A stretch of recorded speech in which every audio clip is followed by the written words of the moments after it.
Hello po mga kababayan, si Dante Maravillas. Malamang yung mga 18 Marines mga kababayan, ex-Marines, baka hindi na yun magpakita sa mga susunod na pag-imbestiga. Kasi right now, gumagalaw na po yung NBI. Ito sabi, ng bagong NBI Director na si Director Melvin Matibag na dating PDP laban at tumawag kay Secretary General at tumawag kay Sara Duterte Bratinela. Sabi dito, yung background ng 18 dating mga sundalo, iimbestigahan daw nila. Tapos, gumagalaw na po yung National Bureau of Investigation. At doon ako, baka hindi na magpakita itong 18 ex-Marines. Kasi dito pa lang po sa investigasyon ng NBI, mabubuking na yung pagkatao nila. At saka mga kababayan, yung sinasabing affidavit, kung totoo at malamang makaso sila ng perjury, pati si Mike Defensor at si Balidog, si Libito.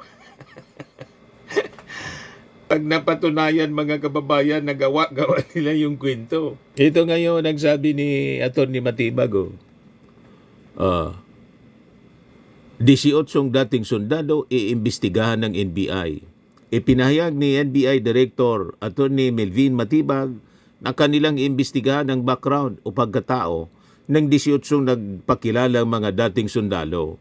Anya'y titingnan ng kawanihan ang pagkakakilanlan ng mga ito upang matukoy ang kredibilidad ng kanilang mga testimonya. Kaduda-duda po. Pakinggan natin mga kababayan yung naging payag ni Atty. Matibag. Papayagan natin lang na magsalita ni Gayon. At alam natin, pag dito sa korte, wala mawawala ng visa yung kanyang mga sinabi. Dahil yung background niya, halimbawa, may mga kaso pala siya ng perjury. May mga kaso pala siya ng estafa. It goes to the credibility of the person who is saying. Meron pala siyang kaso ng mga extortion. Kaya kailangan natin i-validate. And let's be honest about it. Alam naman natin, nagbabakbakan politically. And we're in the middle of it. So kailangan natin dito, ipakita talaga na balansin yung ginagawa natin. We are not saying we're not investigator allegations, but first, teka muna, you have to prove not only the word and the thrust of your claim, but also your personality to say those things. Ako na lang, as a lawyer, speak as a lawyer, pag tinignan mo, halimbawa, At sabi ni Atty. Carlo Ibanez, pag patunayan na piniki nila yung mga kwento nila, perjury. Pakinggan natin si Atty. Carlo Ibanez na isang rocker, vlogger. Pwede makulong. Pwedeng makulong. Press conference nga yung 18 Marines. Nag-deliver daw sila ng maleta sa ilang mga mambabatas. Kasama daw dito si Laila de Lima. Pero obvious na nagsisinungaling sila. Kasi noong panahon na sinasabi nilang ibinigay nila ang mga kickback, si de Lima nakakulong pa. Ito ang matindi. Yung abogado ng mga Marines, si Attorney Baligot, inamin na error daw on his part. Nabanggit lang daw niya ang pangalan ni de Lima, kaya isinama niya. Ako, hindi lang basta clerical error yan. Crime yan. Krimen. Ang mga Marines, umirma sila sa affidavit nang alam nila na mali ang nakalagay doon. Malinaw na perjury yan. Si Baligot naman, nag-draft ng affidavit. May kaso din yan. Kung alam niya diba? na walang factual basis ang inclusion, pwedeng siyang ma-implicate as principal by inducement or patong-patong na as kaso. co-conspirator. This is not just a typographical error. This is an imputation of a crime. Inakusahan nila si de Lima na gumawa ng krimen. Kaya bukod sa perjury, pwede din silang kasuhan ng lalo na at nagpa-press conference. Pwedeng libel daw. Libel is a public and malicious imputation of a crime that tends to dishonor or discredit a person. Accusing someone of receiving kickbacks is accusing them of a crime. At kung may clear factual inconsistency, tulad ng nakakulungan tao sa panahong sinabing tumanggap ng pera, reckless disregard for truth yan. Another element of libel. Malinaw po. At saka si Trillanes po, cyber libel ang ipafile na kaso laban sa kanila. Kaya patong-patong na kaso. Ang kakarapin nitong 18 mga ex-Marines daw. Saka pati si Atty. Baligod, damay pati si Mike Defensor. O di ba, mga kababayan? O ngayon, napag-usapan din yan, mga kababayan, sa press briefing kanina sa Palasyo Malacanang. Pakinggan natin si Jose Castro. Ang nakikita nilang motibo doon sa pagharap ng 18 ex-Marines ay may kinalaman sa destabilization. Ganito rin ba ang nakikita ng palasyo? Sa lahat ng mga ginagawa nila, lalong-lalo na ang paninira ng walang basihan, at kung sino ba ang mga taong nasa likod nito, sila rin naman ang mga taong nais na pabagsakin ang gobyernong ito at patalsikin ang Pangulo sa pwesto. At iluklok ang kanilang poon. So malamang sinasabi din po ito Si ni Sara. Senator Lacson dahil na biktima na po siya ng mga paninira noon at sangkot din sa nasabing usapin ang isang secretary ng Dirty Tricks Department noon na si Mike Defensor. What I mean is DENR secretary pala siya dati. So, sa mga nakikita po natin, hindi lamang po tayo, hindi na po sa atin manggagaling kung paano ba siya nakilala. At nais ko pong i-quote ang sinabi mismo ng dati rin nating kinikilalang public servant na si dating Secretary Winnie Munsod. I-quote ko lang po ang kanyang sinabi. Defensor has a history of either influencing witnesses or training witnesses or making witnesses disappear. Yan po ay mismo nanggaling kay dating Secretary Winnie Munsod na nakakilala kay dating Secretary Defensor. Huwag na kayong magtaka kung bakit si Gutesa po biglang nawala. Yan ang reputasyon ni Mike Defensor. Siya rin yung nag-present kay Gutesa, kay Marcoleta. Ganyan ang racket niyan. Kaya kung nagpapaniwala pa kayo kay Mike Defensor, iwan ko na lang. Ganyan ang reputasyon. At malamang sa malamang, magdi-disappear din itong 18 mga ex-Marines na poring-pori ni Sara Duterte kasi nanindigan daw para sa katotohanan. O di ba, mga kababayan? Alam na natin kung sino yung nasa likod nito. Malinaw, balikan natin si Jose Castro. Kasi nabanggit nyo kahapon nga pala, idadagdag ko lang. Naihiling tulad nyo si Defensor kay Ador Mawanay. Parang marami yung hindi pa nakakakilala kay Ador Mawanay. Lalo-lalo na yung mga bata. Oo, si Ador Mawanay ay kilalang kilala ni Secretary Lacson at nabiktima siya ng mga kasinungalingan noon ni alias Ador Mawanay na siya naman din nagsabi na siya ay pinilit lamang na magsalita laban kay Senator Lacson. So, yan ay mga gawa-gawang witnesses para masira ang mga taong nais lamang nilang siraan. So, yan po ang nararanasan natin ngayon. Same pattern. Yung bang Yusek, yung 18 Basag dating si Marines, Mike naniniwala Defensor? ba kayo na naggamit lang sila? Malamang, pero wala po tayong particular na impormasyon patungkol po dyan. Kung ang nung nais nila, hindi po natin batid. Pero ang mga nasa likod nito, alam naman natin kung anong gusto nila. At sana, bilang Pilipino, wag na lamang po sila magpagamit. At makakasira po ito para sa ating bansa at para sa maganda sana ang pagsulong ng ating bansa. Wag na po sila magpagamit bilang Pilipino. Yusek, pasensya na, pero ihabol ka na lang. Ang effort ni Pangulo, nation building talaga. Nagsisikap na mailigay sa maayos yung bansa. Pero amid this effort, parang nakaka-distract, ano bang damdamin ni Pangulo? Nagagalit ba siya? Nakita niyo na ba siyang magalit o mabait pa rin siya? Mabait po ang Pangulo. Sabi nga po natin, hindi po sanay ang Pangulo sa mga salitang mapanakit, mga mura, mapagbanta sa buhay. Hindi po sanay ang Pangulo dyan. Pero makikita po natin sa huli niyang forum kung saan sinabi nga po niya na ang kailangan ng bansa o para maiangat natin taong may kaalaman.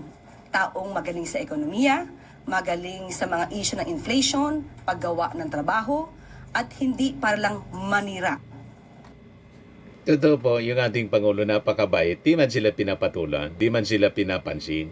Sub-sub lang sa trabaho yung ating Pangulo. Ang galing pa nga lang sa Cebu para ayusin yung production ng mga relief goods ng DSWD.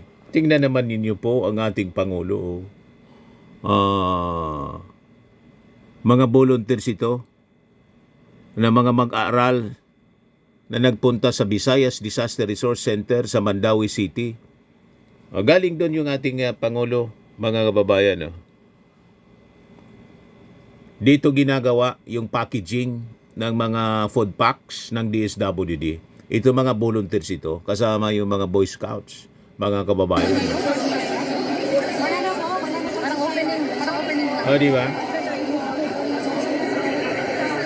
Tingnan naman ninyo yung ating Pangulo.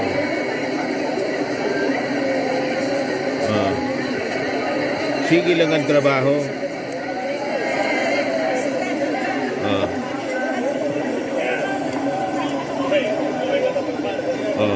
Naupo na lang yung ating Pangulo kasi hindi makita yung nasa likod niya, mga bata.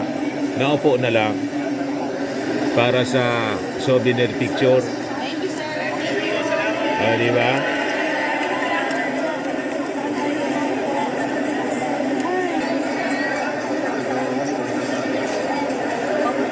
Galing sa dyan, mga kababayan, production area ng DSWD, yung packaging ng pagpapak ng mga relief goods. Napaka sipag ng ating Pangulo na walang tigil na sinisiraan. Ito yung picture kanina. Pa-picture siya after na mga volunteers yan lahat. Di ba? Yung kabilang kampo naman po, napakasipag manira. Hindi nagtatrabaho, sige lang ang panira. Balikan natin yung press briefing. So kailangan po natin ang sabay-sabay na pagtutulungan para maiangat natin ang bansa. Dahil kung ang Pangulo lamang po ang siya magtatrabaho at ang iba po na nasa paligid ay walang ginawa kundi manira, makaka-apekto po talaga to. Kaya pagtulong-tulungan po natin na suportahan ng ating Pangulo pati po ang gobyerno. Thank you po, Sir. Sunod po na katanungan, Harleen Delgado, ABS-CBN. Good morning, Yusek. Yusek, Vice President Sara Duterte said in a speech in Davao City, she said this in vernacular, but the OVP provided the translation na simula ro nung nag-resign siya as Deputy Secretary, lalo na nung nag-proclaim siya or nag-declare as tatakbo for the presidency, marami daw ang nag-cancel ng invitation sa kanya to speak dahil hindi daw nila gusto na pag-initan sila ng administrasyon. And also at one point, she said, naisip niya kung anong mangyayari kung tumakbo na lang siya as Mayor of Davao City. Instead, kung hindi niya na tinuloy yung pagtakbo bilang Vice President. Doon sa una muna niyang binanggit, no, na parang siya ba iniiwasan o kinancel ang, tama pa? Kinancel ang invitation. Mismo, ang dating Pangulong Duterte ang nagsabi na may mga pagkakataon na ang Vice Presidente ay sinungaling. Ipapakita ko po ang isang article at binanggit din po ni dating Pangulong Duterte na ang kanyang anak na si Drama Sara queen. ay isang drama queen. Nag-iyak-iyak po. Dito, pinasinungalingan niya mismo ang sinabi ng dating Mayor Sara Duterte sa isang issue ito. Sa kabaga. So, kailan pa ba natin paniniwalaan ang mga sinasabi ng Vice Presidente kung mismo ang kanyang ama ay sinasabing siya ay nagsisinungaling? At patungkol sa pagtakbo niya na kung sana ay nanatili na lamang siyang mayor sa Davao City, muli sumasang-ayon tayo sa kanyang tinuran. Ayan yung drama queen. Oh. May paiyak-iyak. Drama queen. Pang 2028 election ito, mga kababayan. Pag naniwala pa kayo sa drama niya, hindi nabudol kayo. Ang tumawag mismo sa kanyang drama queen, tatay niya. Sabi ni Yosikas, pinakita. Di ba, mga kababayan? Mas maganda po nga sana kung nanatili na lamang siyang mayor sa Davao City at nahalal natin ang isang vice presidente na tutulong sana sa ating Pangulo. Hindi isang vice presidente na magtatrabaho, mag-aaksyon at hindi bakasyon at hindi puro paninira ang gagawin sa ating Pangulo. Mas umunlad sana or mas uunlad pa maliban sa ginagawa ng Pangulo ngayon at kapag siya may katuwang para sa pag-unlad ng bansa, mas naging mainam sana. Pero sabi nga natin, nasa huli ang pagsisisi. Yusek, follow-up. She said in a statement yesterday that hanga siya sa tapang ng mga alleged former security detail ni Zaldico na naglakas loob magsalita, saying that their testimonies and the information of alleged cooperation between some Philippine officials and ICC investigators should not be sidelined, and that the allegations made by the alleged former soldiers strengthen her claim that the ICC has long been present in the country, even during the time of the supposed kidnapping of her father. And also, she also mentioned, Yusek, yung letter that she wrote to President Marcos Jr. and who said na we will not cooperate in any way, shape, or form. Allow me to quote her, Yusek. She said, ang usaping ito ay hindi usaping pampolitika, hindi ito simpleng alitan ng mga personalidad. Ito ay tungkol sa pangunahing prinsipyo ng ating pambansang soberanya. Soberanya? Are we talking about sovereignty? Unang-una, ang Pangulo natin, ang Pangulo Marcos Jr., sa kanyang sona, sinabi niya, not even square inch of our territory will be surrendered to any foreign power. Hindi hinayaan at hindi hahayaan ng ating Pangulo na ang ating mismong teritoryo ay mapatrol ng anumang Coast Guard, kundi Philippine Coast Guard lamang. Hindi natin gagawing probinsya ang ating bansa ng ibang bansa. So patungkol po sa sinabing pakikipag-cooperate sa ICC, nananatili po tayo na ang ginagawa lang ng administrasyon ay ang pagtupad sa sarili nating batas at ang ating obligasyon sa Interpol. Pati na po ang tinatawag nating residual obligation. Malamang nakakapagsabi lamang siya nito dahil ang ama niya ang nililitis ngayon sa ICC. At patungkol sa 18 na former Marines, na ang 4 doon ay hindi pala. Doon pa lamang masasabi natin, oops, may nagsisinungaling. So ang ibig ba sabihin to, ay nasa likod din ba ang Vice Presidente sa mga tinuturan nitong 18 na nakasama sa press con na sinundo di umano ni Mike Defensor? Follow-up question, Mads Muradillo, Net 25. Hi ma'am. Ma'am, kanina nabanggit nyo na parang nagsisi yung Pangulo na kinuwang running mate si VP Sara. Kailan siya nagsisi, ma'am? Wala po tayo sinabi nagsisi. Ang sinabi lamang po natin ay malamang tama po yung tinura ni VP Sara na dapat hindi na siya tumakbo na Vice Presidente. Ang sabi po natin, sana nga para yung Vice Presidente na nahalal ay makakatulong sa Pangulo. Pero wala po tayo sinabi nagsisisi ang Pangulo na kasama at nahalal ang Vice Presidente. Ma'am, nabanggit nyo po na nasa huli yung pagsisisi. Yun po yung normal na kasabihan. Pero never po na sinabi to ng Pangulo. Thank you po. Another follow-up po, Christian Bascones, PRTV.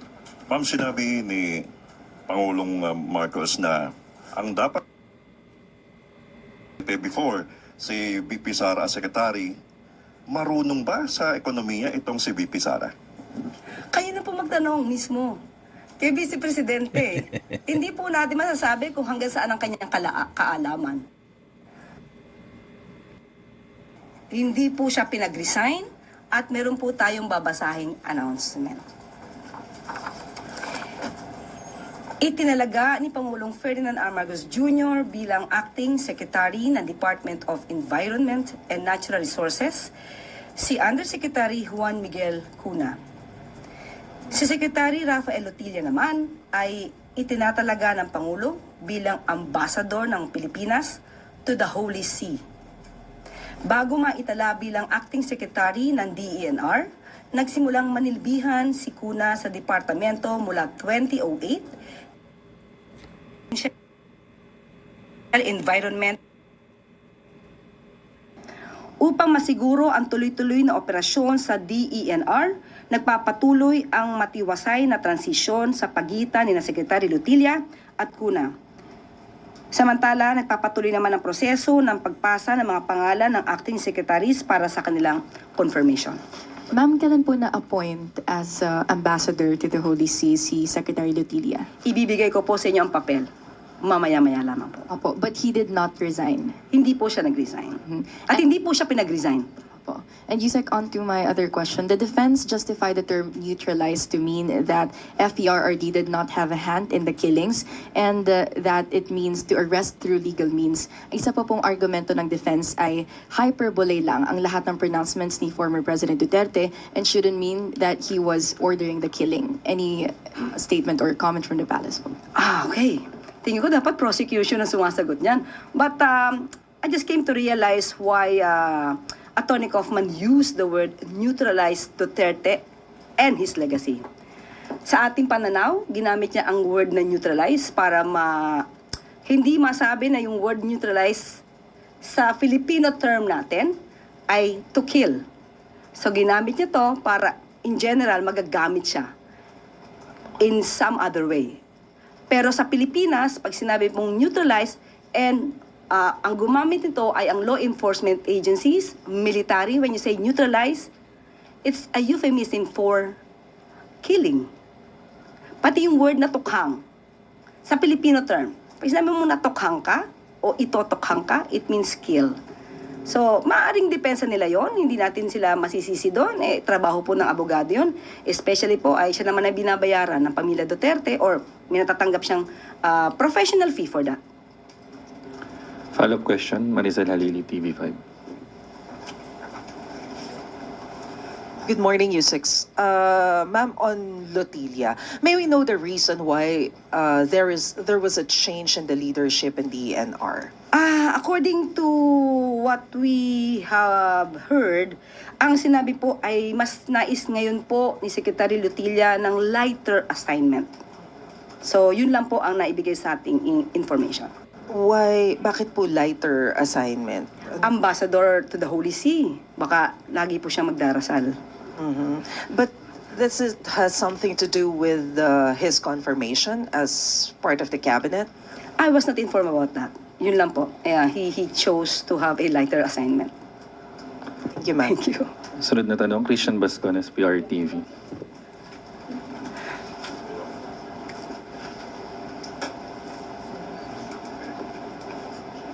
Yusek, reaction po ng Malacanang doon sa statement ng former President Rodrigo Duterte's defense team claiming that drug-related killings were not unique to this administration and even allegedly increased during the first 2 years of President Ferdinand Marcos Jr. cited the Haas Project and claimed drug-related killings remain sky high even after former President Rodrigo Duterte left office. Pag-amin ba yun na talaga may patayan sa panahon ni dating Pangulong Duterte? Unang-una, nakakapagtaka na ang kliyente po niya rito ay ang dating Pangulong Duterte. Pero bakit ang mata niya nakafocus kay Pangulong Marcos Jr.? Depensa po ba niya to? Kasi kung depensa po niya, ito nakakatawa.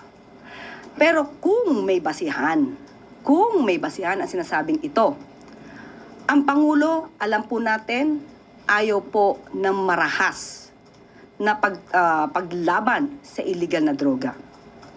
Kung ito po ay mabibigyan ng ebidensya at meron talagang dapat na mapanagot, ang PNP po, CIDG, NBI, kinakailangang mag-imbestiga rito kung mayroong sapat na ebidensya.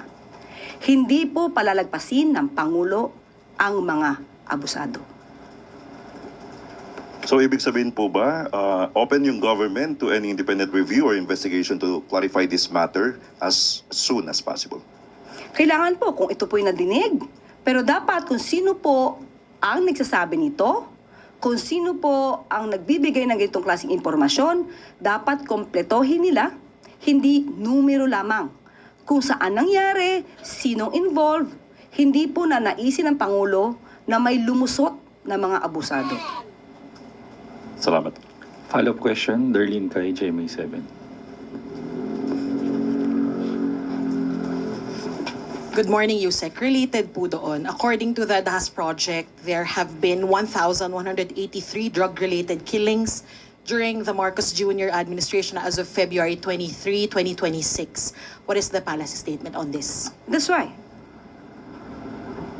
What I've said, if there's pieces, no? If there are pieces of evidence that can be submitted, then that's the right time to investigate this matter.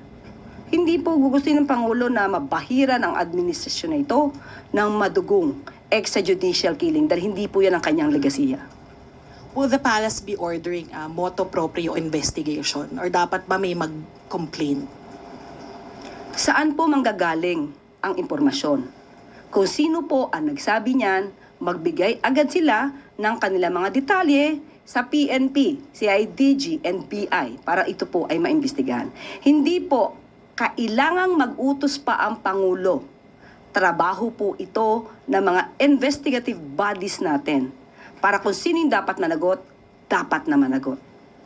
Yusek, for the record, what is the President's directive in dealing with illegal drugs, pati mga drug-related arrests? Alam mo, How is it different from the previous administration? even before, ang sabi ng Pangulo, walang dugong dadanak.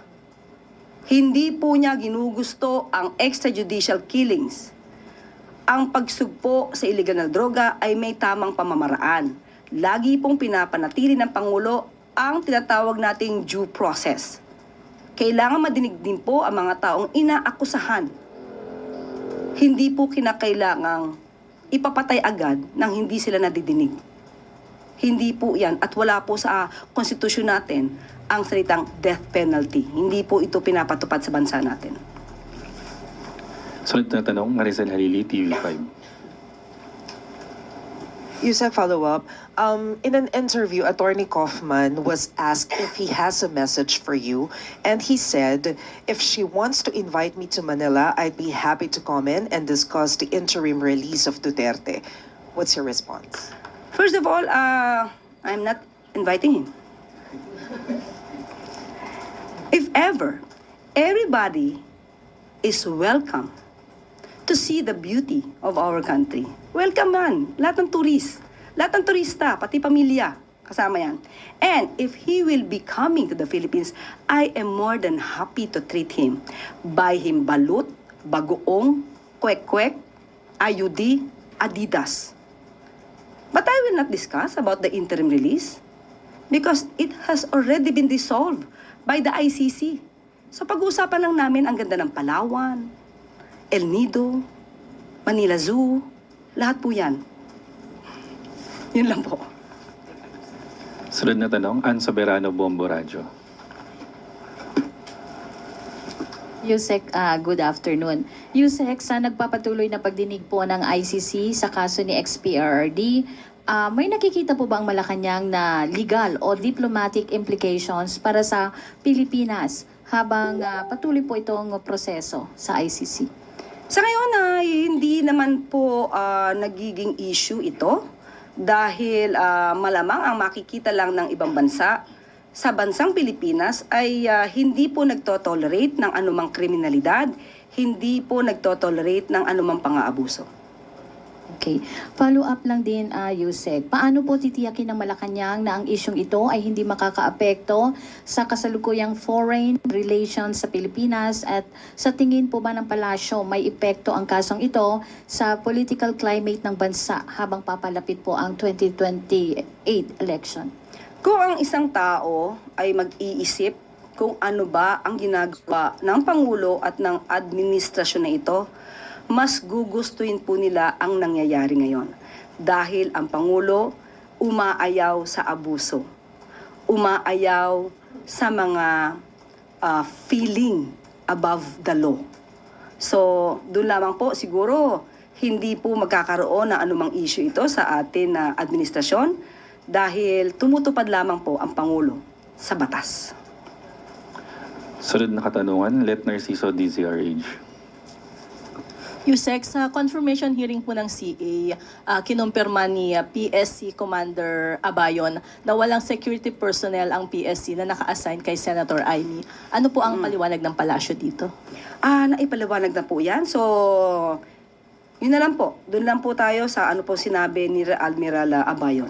Hanggang doon na lang po tayo. Ang binanggit niya lang po ay pag-upo niya ay wala na talagang naka-assign kay Senator Amy. Wala naman pong kinalaman yung rift between PBBM and his sister? Wala po. Hindi po ganun ang Pangulo. Kahit nga po kung ano-ano man ang sinasabi laban sa kanya, ng sarili niya kapatid, hindi po nagre-react ang Pangulo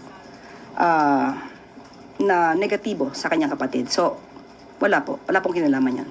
Last na lang po, wala po kayong impormasyon kung tinanggihan ba ni Senator Amy yung security detail from PSC? Naku, mas maganda po siya po ang tanongin dahil nandun naman po siya kahapon at mukhang hindi naman din po siya kumibo. So na tanong, Maricel Halili, TV5. Yusek, on flood control project, it's almost March. Kamusta po yung pagre-review sa 1,000 pages report from ICI? Opo, hintayin na lang po natin kung anong magiging anunsyo.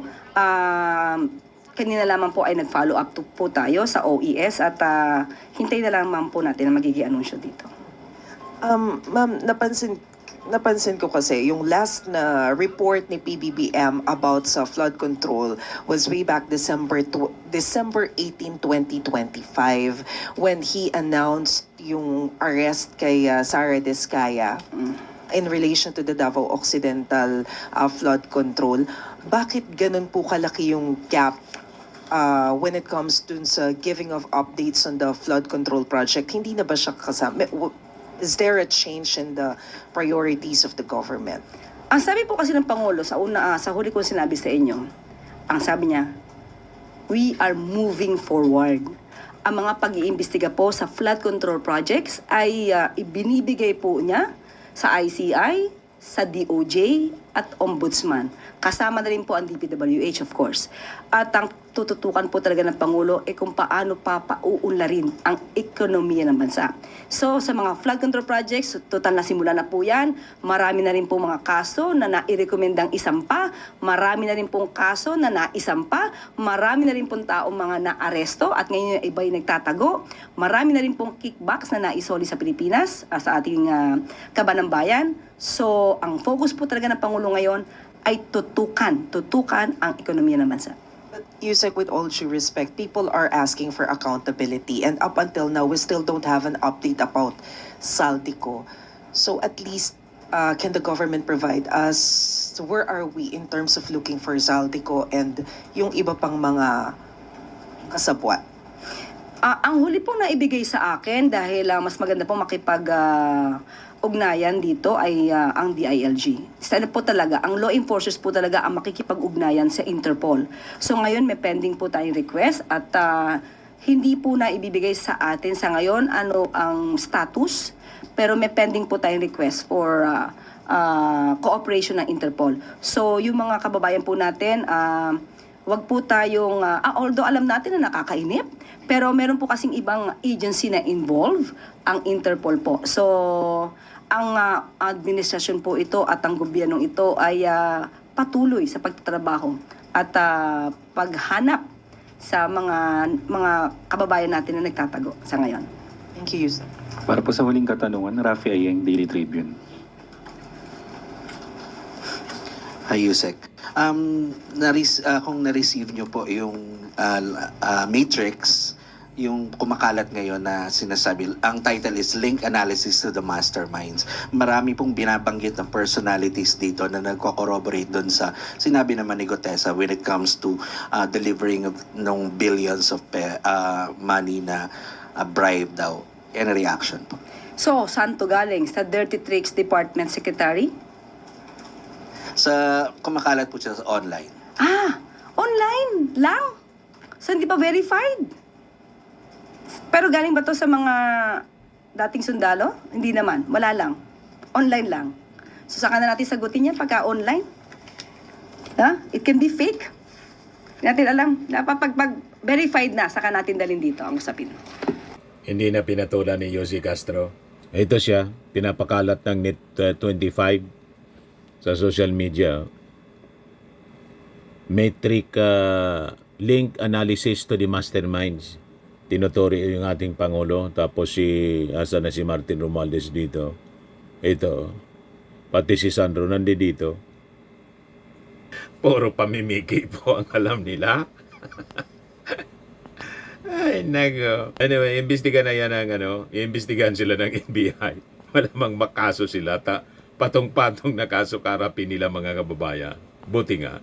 Sa mga naghanap ng malinis and spacious fitness gym, pumunta lang po kayo sa aming Colossal Fitness Gym. We also offer Grab Car Rental with our brand new 2023 model ng Toyota Innova.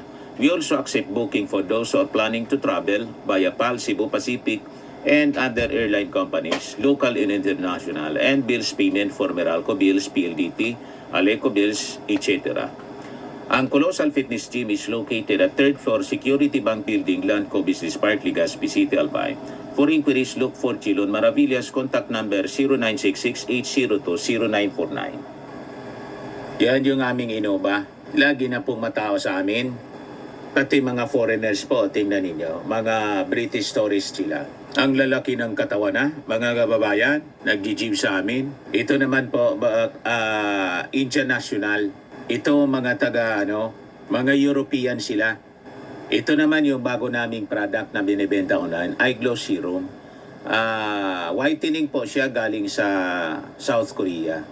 Tingnan ninyo yung epekto sa aking anak na architect entrepreneur, Riz Maravillas. For inquiries, look for Riz Maravillas on FB.